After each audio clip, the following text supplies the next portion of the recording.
Mvutano kati ya Iran na Marekani unaendelea kuongezeka, huku afisa mwandamizi wa kijeshi wa Iran akionya kuwa kurejea kwa vita kunawezekana kutokana na kusuasua kwa mazungumzo ya amani. Kwa mujibu wa shirika la habari la Fars, Mohammad Jafar Asadi wa kituo cha kamandi cha Hatam al-Anbiya amesema ushahidi unaonyesha kuwa Marekani haiwezi kuaminika katika kutekeleza makubaliano. Kauli hiyo imekuja baada ya rais wa Marekani Donald Trump kukosoa pendekezo jipya la Iran katika mazungumzo yanayoendelea, hali iliyozidisha mkwamo wa kidiplomasia.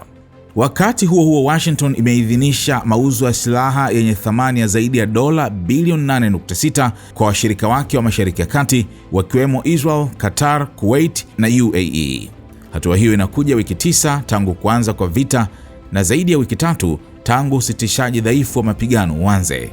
Aidha, vita hivyo vinaendelea kuathiri uwezo wa kijeshi wa Marekani, huku Washington ikizionya nchi washirika wa Ulaya ikiwemo Uingereza, Poland, Lithuania na Estonia kujiandaa na ucheleweshaji wa upatikanaji wa silaha kutokana na kupungua kwa akiba. Awali, maafisa wa Marekani walikuwa tayari wamewaarifu washirika wao wa Ulaya kuwa baadhi ya usafirishaji wa silaha uliokubaliwa unaweza kuchelewa kutokana na mahitaji makubwa yaliyosababishwa na vita dhidi ya Iran. Hali hii inaonyesha jinsi mzozo huo unavyoendelea kuwa na athari kubwa kimataifa, si tu kisiasa bali pia kijeshi na kiuchumi.